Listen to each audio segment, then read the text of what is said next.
Olá pessoal, vamos para a leitura comentada de mais um capítulo do livro A Mão e a Luva. Nós estamos agora no capítulo 13, chamado Explicações. E eu quero que vocês conversem comigo aqui pelos comentários, se vocês estão gostando dessa obra, e também lá pelo meu Instagram, @IsaNovasRodrigues. Aguardo vocês por lá.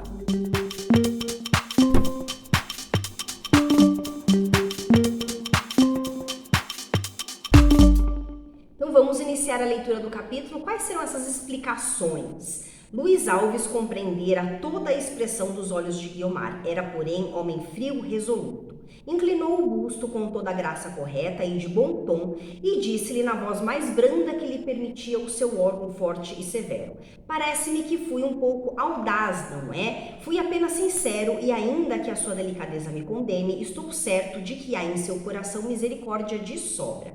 Guiomar tinha readquirido toda a posse de si mesma. Está enganado, disse ela, não o condeno pela simples razão de que não o entendi. Tanto melhor, redarguiu Luiz Alves sem pestanejar. O meu delito, nesse caso, não passou da esfera da intenção.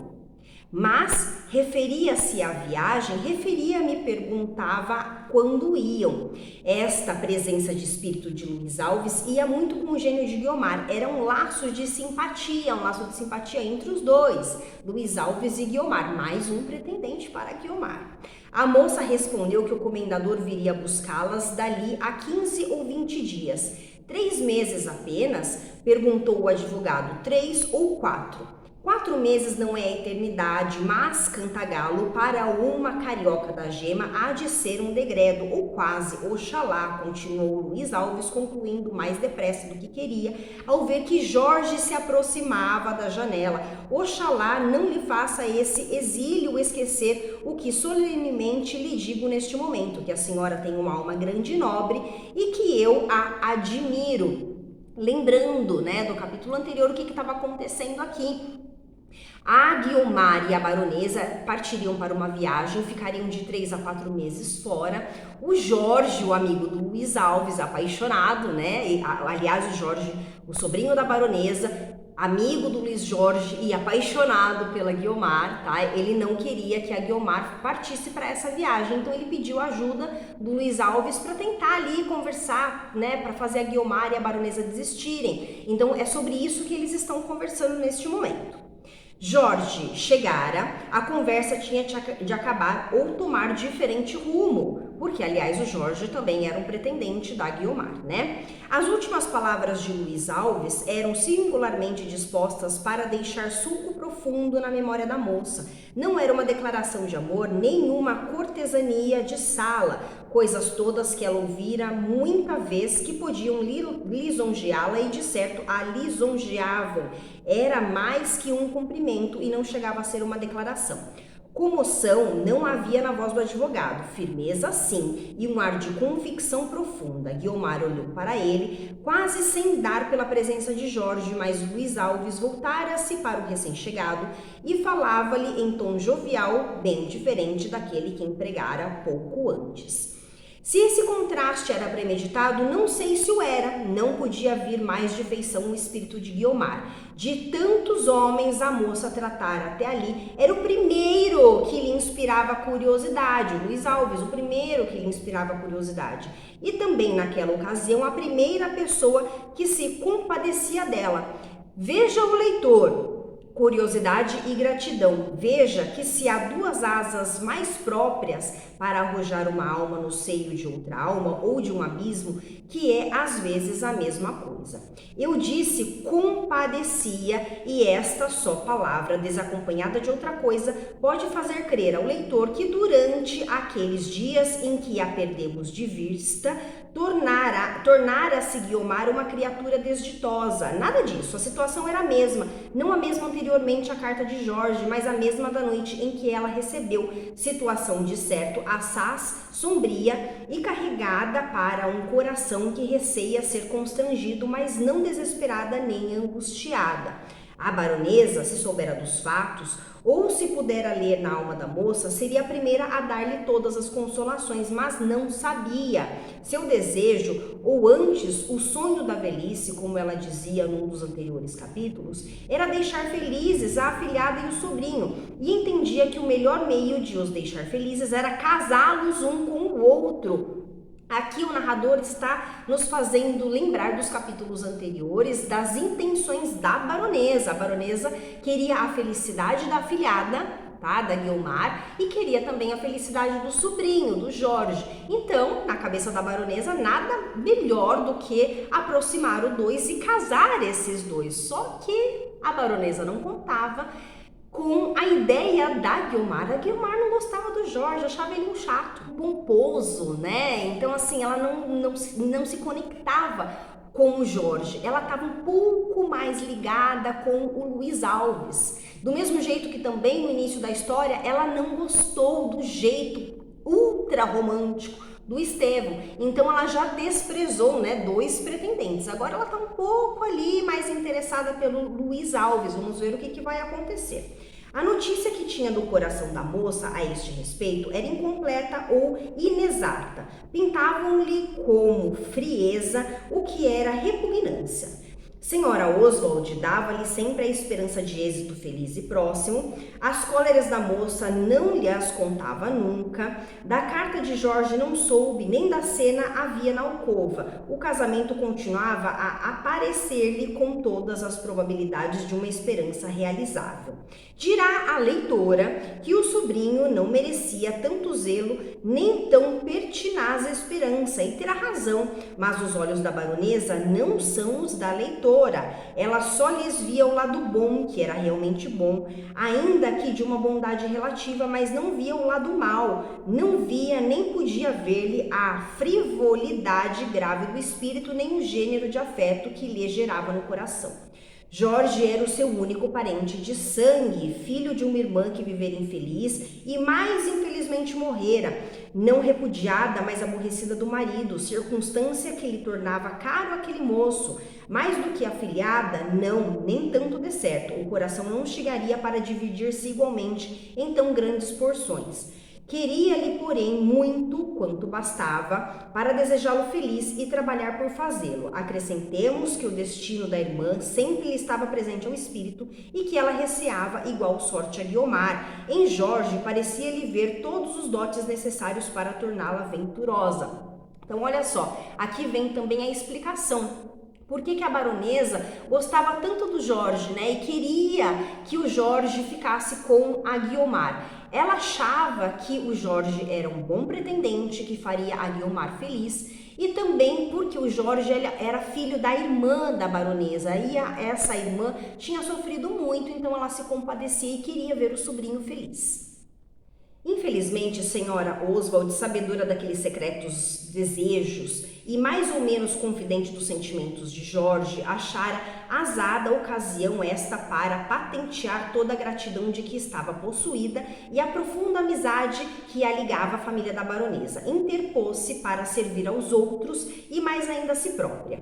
Viu a dificuldade, mas não desanimou. Era preciso armar ao reconhecimento da baronesa, por isso não hesitou em confiar a Guiomar o desejo da madrinha, exagerando-o entretanto, porque nunca a baronesa dissera que tal casamento era a sua campanha, e senhora Oswald atribuiu-lhe esta frase mortal para todas as esperanças e sonhos da moça. Mas, se falava demasiado ao pé de uma, era muito mais sóbria de palavras para a outra, e da exageração ou da atenuação da verdade resultara aquele perene estado de luta abafada, de receios, de indecisão e de amarguras secretas.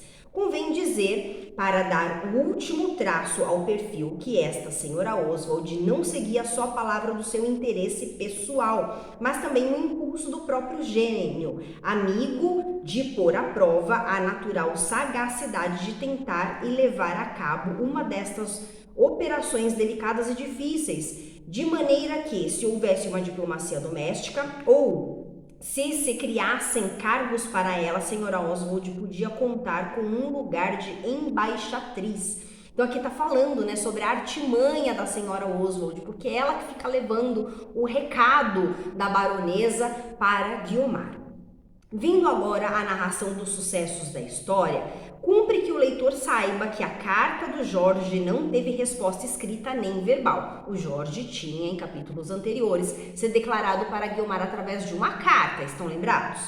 No dia seguinte ao da entrega, foi ele jantar a Botafogo, mas Guiomar não saíra do quarto a pretexto de uma dor de cabeça. A baronesa passou o dia com ela. Jorge apenas conseguiu saber, quando de lá saiu, que a moça ia melhor. Nos subsequentes dias, nenhuma resposta foi às mãos do pretendente. Nem ele conseguiu haver uns 5 minutos de conversa solitária com a moça. Guiomar esquivava-se sempre com aquela arte suma da mulher que aborrece e que é nem mais nem menos igual à da mulher que ama. Então, depois dessa declaração, o Jorge não teve nenhuma oportunidade de conversar com a Guiomar e ele também não recebeu resposta. A Guiomar não estava interessada no Jorge, então ela também não estava interessada em dar nenhum tipo de resposta. Um dia, porém, não houve meio de fugir e Jorge, que não tinha nenhuma comoção na voz, porque não tinha muita no coração, olhou para ela com olhos direitos e francamente lhe pediu uma palavra de esperança ou de desengano. A moça hesitou alguns segundos, contudo era preciso responder. Venceu a repugnância dizendo-lhe com um frio sorriso. Então teve um dia que a Guiomar não conseguiu fugir, o Jorge pegou ela, certo? E falou, e agora você vai precisar me responder, me dá uma resposta, ou um sim ou um não. E agora? O que ela vai responder?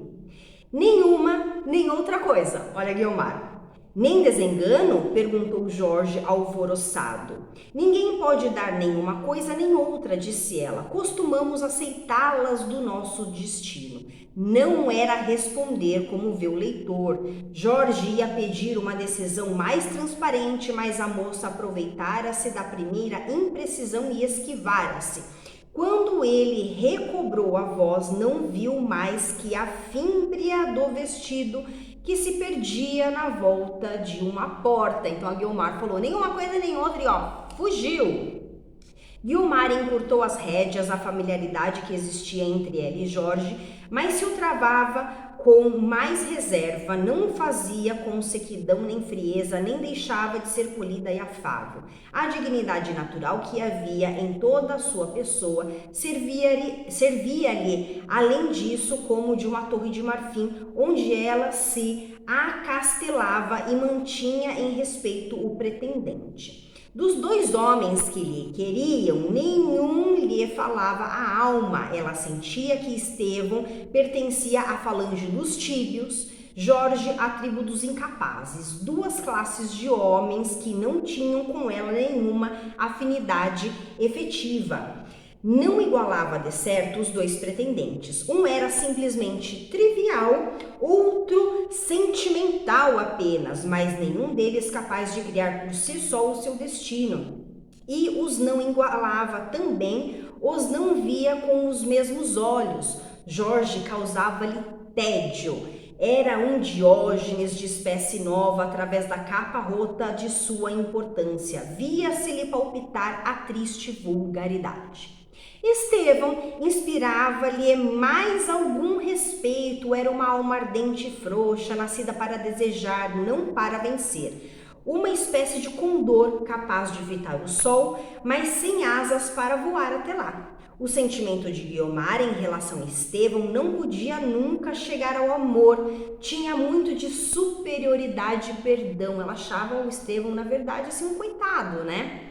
Com outra índole, aspirações diferentes e vivida em diversa esfera, amá-lo-ia com certeza, do mesmo modo que ele a amava, mas a natureza e a sociedade deram-se as mãos para a desviar dos gozos puramente íntimos. Pedia amor, mas não o quisera fruir na vida obscura. A maior das felicidades da terra seria para ela o máximo dos infortúnios, se lhe a pusessem num ermo.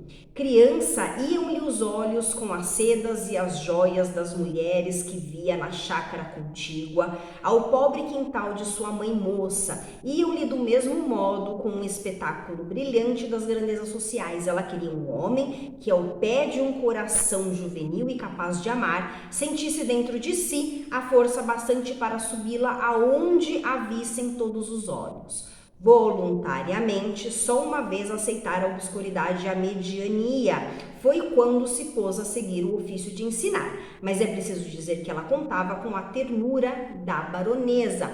E aqui finalizamos o capítulo das explicações. Então essas explicações, na verdade, acaba vindo do próprio narrador explicando para nós, leitores, o que a Guiomar achava de um, o que a Guiomar achava de outro, né? Do Estevão e do Jorge, dois pretendentes que ela não queria. Explicações também por que a baronesa queria tanto unir o Jorge e a Guiomar. E por que também que o Luiz Alves era um pretendente um pouco diferente, né? A Guiomar enxergava nele algo um pouco parecido com ela. Então, por isso, ele chamava mais atenção para a Guiomar, tá bom? Mas o Jorge aqui, ele acaba pedindo para a Guiomar uma explicação. E aí, você quer ou não quer? Né? Me dê um sim ou um não. E a Guiomar não faz nenhuma coisa e nem outra. E a gente entende por que a Guiomar fica ali em cima do muro, né? Porque em capítulos anteriores, a senhora Oswald foi lá no ouvido da Guiomar e disse das intenções da baronesa. E por conta do amor verdadeiro que a Guiomar sente pela baronesa, tá? Que a adotou com muito amor e carinho, ela então fica com receio, né? De tomar uma atitude e dizer esse sim ou esse não. Então, vocês estão gostando da história? Vamos para o próximo vídeo, né? E o próximo capítulo. Eu estou ansiosa, espero que vocês estejam também. Beijos, tchau, tchau e até o próximo vídeo.